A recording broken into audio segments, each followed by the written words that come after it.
Have you considered downsizing to a smaller living space, but you're concerned about some of the sacrifices you'll have to make it happen? Us too. Today we're going to tackle our 3 biggest concerns when it comes to downsizing from 2,000 to 200 square feet.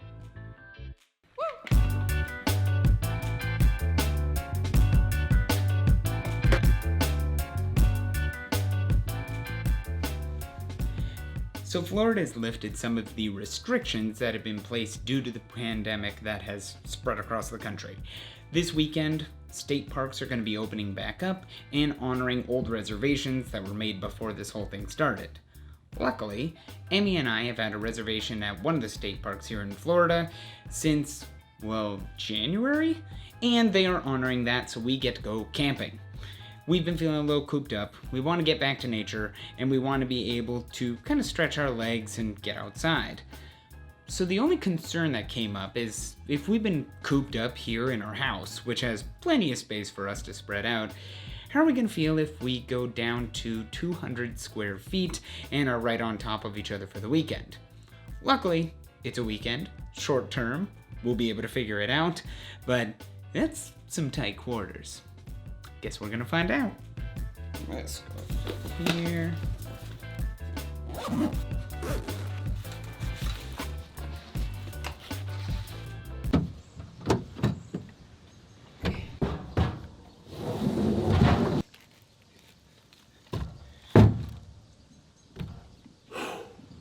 So with being stuck at home, it got me thinking about how much space do we really need?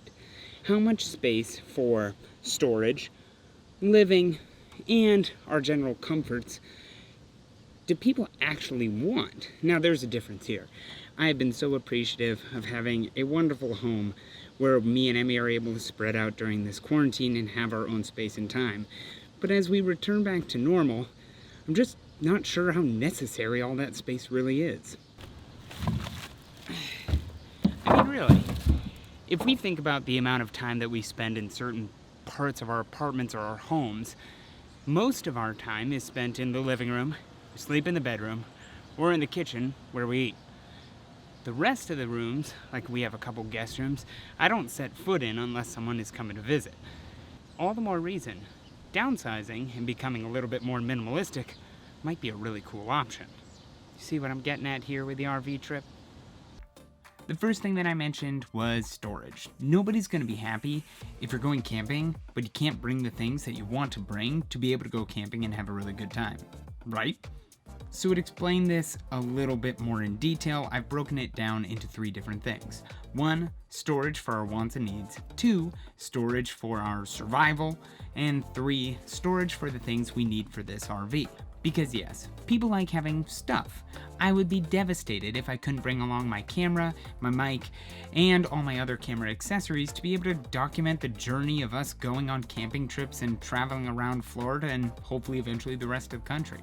This is something we took into account when buying the RV and made sure we had enough internal storage, some places inside the rig, for us to be able to keep all this gear. Now, especially because I have pared down my wardrobe to its minimalistic state, like I showed in the last video, I've had a lot more flexibility within the storage space that we have, and have been able to bring things along in a very neat, tidy, and safe manner. Oh, okay, maybe it's not the tidiest thing in the world, but I mean, at least everything is stored safe. Plus, I'm working on my tidiness. I'm a work in progress. We all have our things. So, this leads us to our survival storage. That is our food, our water, and our waste. Now, our fresh water is really easily managed by a system here in the RV where we store 39 gallons of fresh water in a giant tank right underneath the floor. It's protected by the underbelly of the Airstream. It is easily filled up with a little connection over on the side of the rig, and with the help of a water pump, supplies water to our sinks, our shower, and our toilet. Which leads us to a much dirtier conversation. There are 2 tanks in the Airstream. One is a gray tank, which is where the water from the sinks and the showers go. That's 37 gallons. And then we have a 39-gallon black tank. And that is where all the waste and liquid from the toilet goes. You don't really think about it when you see an RV driving down the road, but it is a giant poop rocket just flying down the street at high speeds, and there is, most likely, some level of human waste on board. It's disgusting and also kind of hilarious when you think about it. For the rest of our storage, we have plenty of space. That is for pantry-like items. We have cabinets. We have this pantry right here, which is super satisfying and also is made so that when you are traveling, it's so skinny, things don't move around and don't end up breaking or falling to the ground. Most of the time. We also have a refrigerator. It is 9 cubic feet and it gets the job done. The nice thing about it is when you're camping, you're not always guaranteed that you're going to have electricity. If you go off-grid and you want to spend a weekend somewhere low-key, relaxed, and not around a ton of people, you may not have an electric hookup. In this situation, this refrigerator can be powered either by electricity or by propane. Another really cool thing about RVs is a lot of the different mechanical aspects can be powered by propane. I think it's super cool. It keeps our food cold. There is a separate fridge and freezer so we can have our frozen snacks. And you know what? That's a good day right there.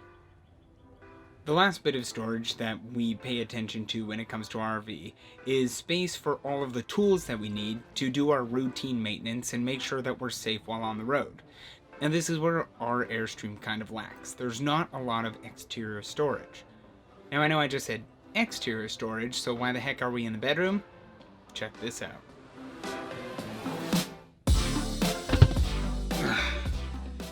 So our bed is on 2 pneumatic hinges that help us lift it so that we're not having to lift an entire mattress every time we need to get under here. This gives us access to our garage. This is where we keep all of the different chocks, which are little blocks that you put behind your wheels to make sure you just don't go rolling away when you're parked. All of our safety equipment, all of our maintenance equipment, hoses, filters, stuff so we can get fresh water to the rig and make sure that it's safe. All of that ends up being kind of stuffed in the garage.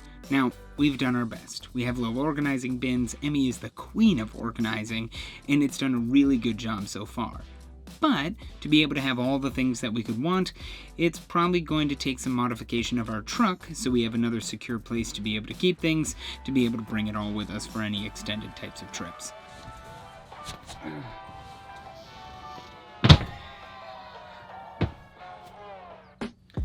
Living space was also really important to us. The Airstream in total is about 200 square feet of living space, but with all the storage options that we just talked about, the actual usable square footage is probably much smaller than that. That being said, we do have the living room / dinette space, a small kitchen, a bathroom with a separate shower across the hallway, as well as our bedroom. And each of these seems to have multiple functions. Now, when it comes to the living area, we currently have it set up as a daybed. Matt and Shayna came down to visit, and we all had plenty of space to be able to spread out. Got your cube? Got it. Minnie also seems to really like it underneath the daybed because it's cool, shaded, and she has a nice cozy place to hide out. Now, the kitchen, to be honest, I'm not the cook in the family, so we're going to have to ask an expert. Small space, small kitchen, how do I make it work? Well, the most challenging thing in here is going to be counter space. So, if I'm not making a meal that's on the stovetop, which is rare, but if I'm not, I will pop this down and use it as extra counter space. But when I am, and I need the stovetop open, I try to use a series of pots and pans that all fit together and have dual purpose. The other thing about counter space that can be challenging is managing it, but once you get the hang of it, you find that you really can make it work in a small kitchen. This section of the counter is great for me to plate my meals. It's also great if I'm keeping up with my dishes along the way. I have a spot here to dry things, to then put them away. I try to keep things accessible, so I put my utensils up here and a spot on the counter that I can't use for cutting. I don't really place anything here, so I'll just keep my utensils at the ready here. The sink comes with this awesome cutting board, and then this here pops up and down to make extra counter space. Thank goodness for this little bit of counter, because when I do want to, I can utilize this spot to cut things. And I can also hire help. So if I want a sous chef over here to be out of my way, which is the second most challenging thing, is managing the space around you, I can pop them over here so that they can cut things and stay out of my way. The only challenging thing about managing space that way, if I have myself cutting here or somebody else, the door is right here. So if people are going in and out, that can be a little challenging. If I need something from the fridge, that also creates a space issue, so I have to make sure that if anybody needs to get by, I stay out of the way. But being in such a small space is also really great. If I need something from the fridge, it's right here. If I need to wash a dish, it's right here. If I need to stir something on the stove, it's right here. So it's nice to be in a small space to manage everything. Last thing that's a challenge, the smell. If I have like broccoli to cook or something, I fire up the grill and I throw it in some tin foil and I cook it outside because it just stinks in here. Anything like broccoli or fish, I tend to pop on the grill.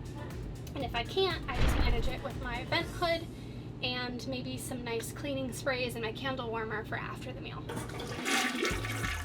Welcome to the bathroom. Now, as you can see, these are tight quarters.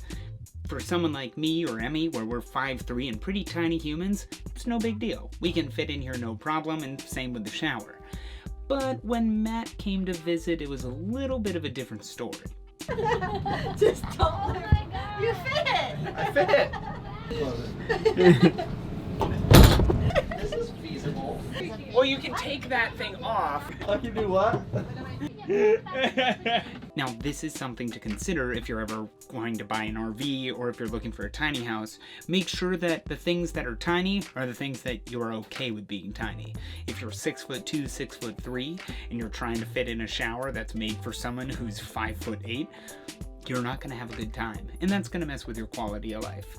Just something to take into consideration that not all showers and not all spaces are created equal in these kinds of things. Outside of the normal requirements for a place to live, there are also plenty of niceties that make life a little bit more enjoyable. For us, we really like having an outdoor space. Back at home, we have a small screened-in pool and eye. Super nice because there aren't going to be a ton of bugs. We don't use our pool as often as we thought we were going to, much like most people who get pools. Now here, we have an awning, so we can pop our awning out, we have shade even on a sunny day, and it makes it really convenient to be able to enjoy the outside. Here it's a 90-degree day, we're in the middle of Florida, we're at the Kissimmee Prairie Preserve State Park, and this has made it much easier to be able to sit outside, get some fresh air, and enjoy our time in the outdoors. That's our hood that pushes the air from our kitchen area outside. And it smells like potatoes. Emmie's making potatoes. With all this talk of downsizing, I'm super curious of why you're watching this video. If you could let me know down in the comments below whether you are super curious and considering moving into a smaller square footage, or you just like to hear about how couples like me and Emmie torture ourselves by putting ourselves in a very tiny space, I would love to hear about it. Also, if you got a second, hit the little thumbs up button down below, and don't forget to subscribe to our channel. Now, this probably goes without saying, but moving into 200 square feet with a family, significant other, or even just your dog may not be for everybody. Each individual has a completely different sense of how much space is enough for them. But it's not just having enough space that's a problem. Sometimes having too much space can be a problem as well. In a 2019 article in the Journal of Environmental Psychology, yeah, I really did some research on this one, 2 different trends were found when it came to the amount of space per person in a given home. The first, and probably more obvious, was in situations where family members didn't have enough space. Now in those homes, there were general trends that showed people felt decreased family acceptedness, less emotional expressiveness, and the inability to make good decisions. On the flip side, having too much space was a problem as well. In families where they had too much square footage per person, there were decreased perceptions of family acceptedness as well as overall family function. Emmie? Emmie? Emmie? Emmie? That would have been awkward. Emmie? Huh! Why do we even own that thing? Emmie? Emmie? Emmie? Emmie? Emmie? Hey, what's up? I was just wondering if you wanted a snack.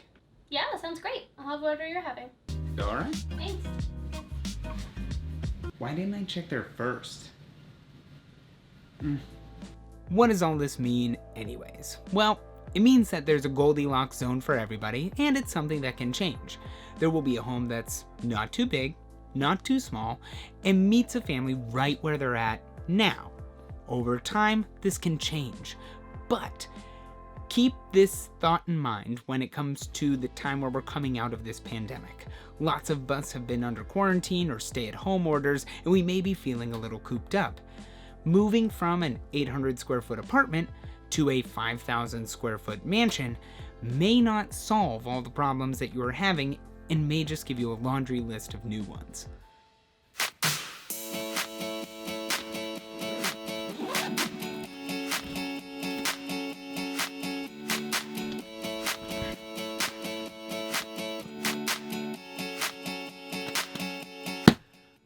As we wind down our last day here in the middle of nowhere, Florida, I got thinking about how cramped did I really feel over the last few days, even with Matt and Shayna visiting.